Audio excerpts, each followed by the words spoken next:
What is your most traumatic experience with a teacher? Hi people of Reddit. Welcome back to our channel. Today, we're diving deep into a topic that hits close to home for many of us: the impact teachers can have on our lives.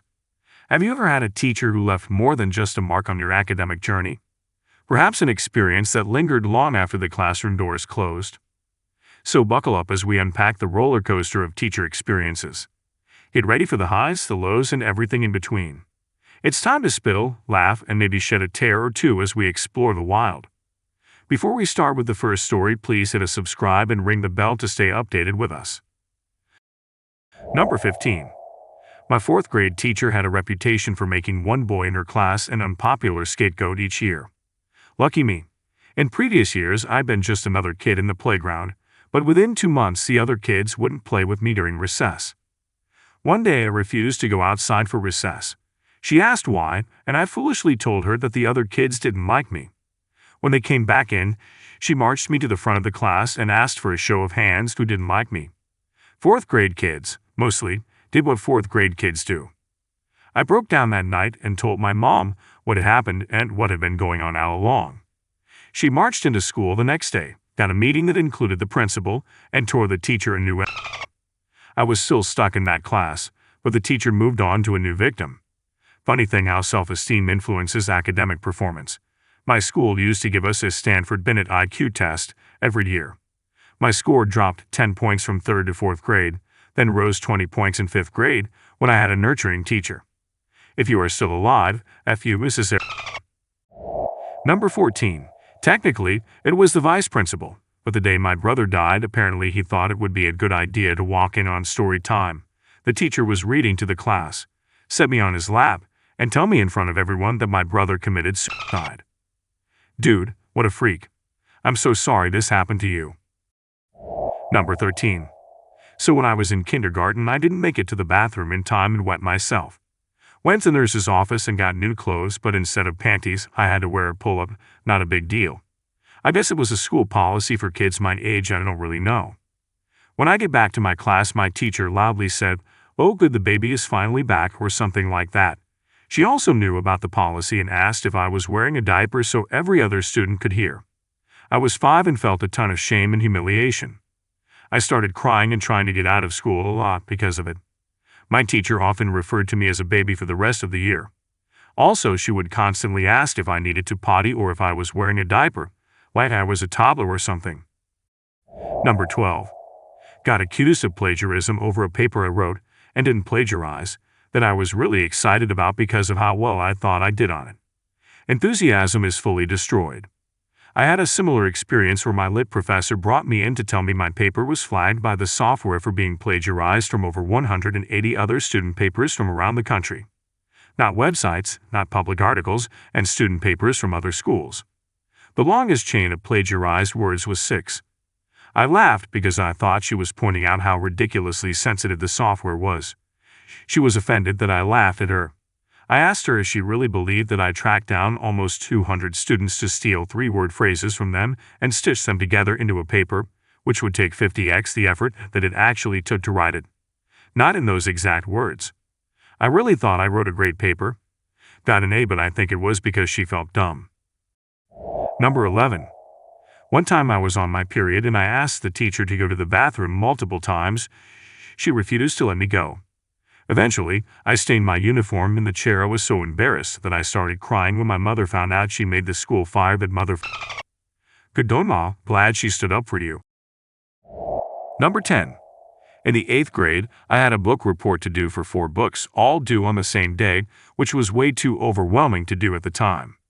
I had some serious domestic violence going on at home between my parents. Spent all my time taking care of my younger brother, cleaning up the house, cooking, and crying from all the stress. It was worth 20% of my grade, and the day before it was due, I broke down and told my teacher everything. Down to the time when my brother blowed from his head from being hit by my dad, to the most recent attempted murder upon my mom. If I had even received a B, my dad would have beat the shit out of my mom for giving birth to a stupid kid. He called child services, and my parents received the call and gave me the silent treatment for 3 days. They told him I lied just to get out of the assignment. The social worker told my teacher what my parents said and made the rest of my year a living hell. He treated me with such pettiness after that and threatened to call my parents whenever I had either spoken too loud in class or whenever I was unparticipative in the gym. He called my parents for my bad behavior. Home life got significantly harder after that, and my parents told my entire family continuously how stupid I was for telling him.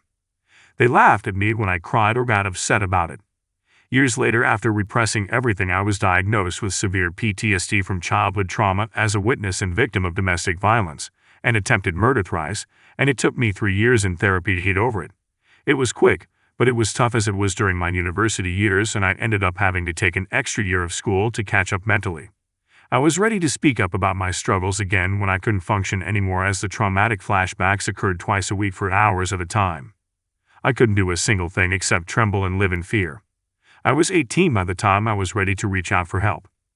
"Thank you, Mr. Gentle, your name is creepy as f***, and I really do wonder if being a petty 33-year-old to a 12-year-old child made your quality of life better.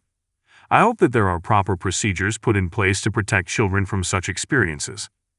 I'm actually from Canada, and I thought I would give an update. I'm now 23, finishing up one more course to complete my bachelor's in business marketing.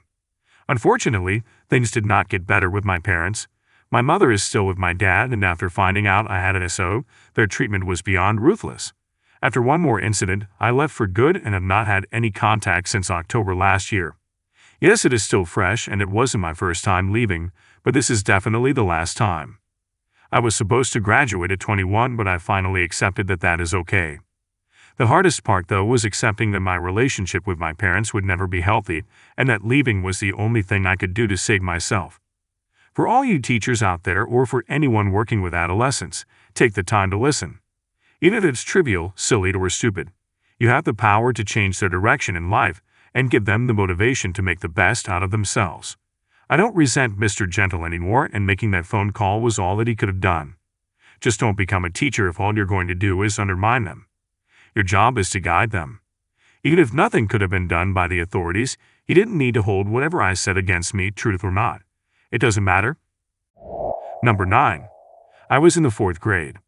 Found a dry erase marker on the playground. I wrote my initials on the tire swing. Classmate rats me out.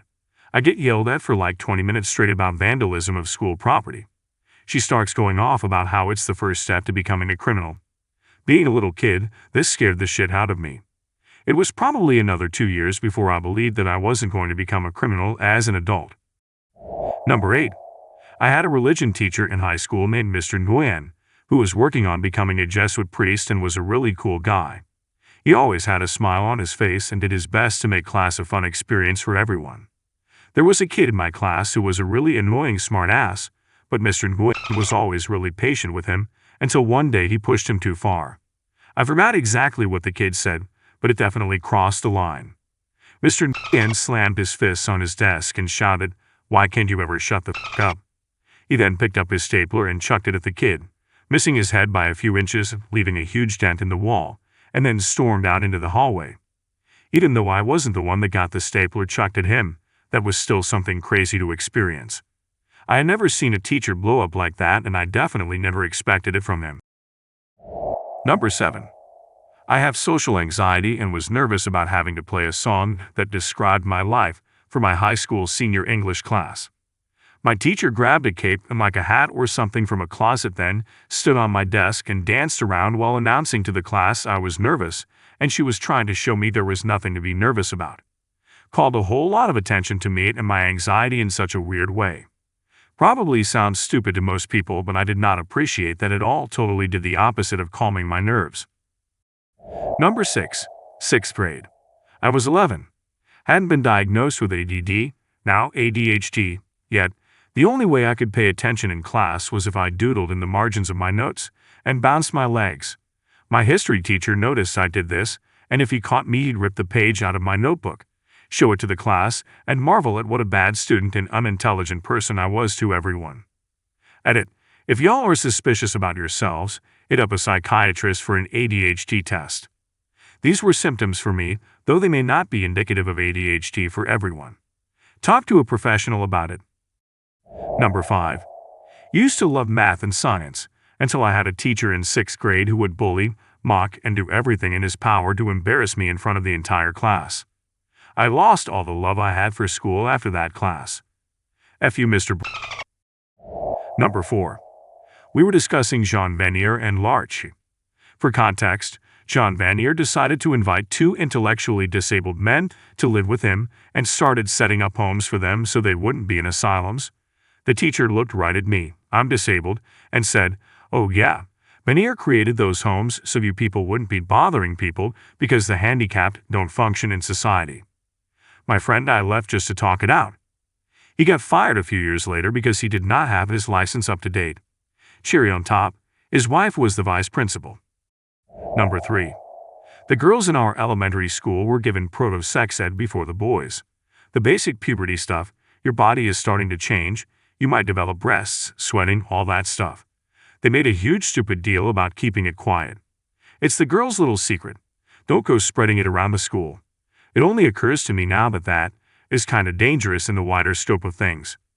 Anyway, my best friend was a boy, and naturally, I skipped right off to tell him why suddenly half the class had an assembly all by themselves. My teacher heard about it, got me alone, grabbed me by both arms, and shook me. Keep your mouth shut. She was my favorite teacher up till then. Totally a great thing to teach a kid. Number 2. Not exactly me, but had a teacher yell at one of my friends for not doing his homework and give him a Saturday school, even though his parents had died the night before. Damn, that's harsh. Did he explain it to the teacher before he had scolded? Number 1. When I was in 2nd grade, my mom died. When I was in 3rd grade, the evil witch of a teacher held me back from recess one day for something. While it was just us in the room, she asked if I went to church. I said no. She then told me that I was going to hell and would never see my mom again. I hated that. Well, that's a wrap, folks. Thanks for hanging out with us. Remember, whether your teacher was a total legend or a bit of a nightmare, your experiences shape who you are. And hey, if you've got more stories to spill, drop them in the comments below. We love hearing from you. Don't forget to hit that like button if this video resonated with you, and subscribe for more real talk. I'll see you in the next video.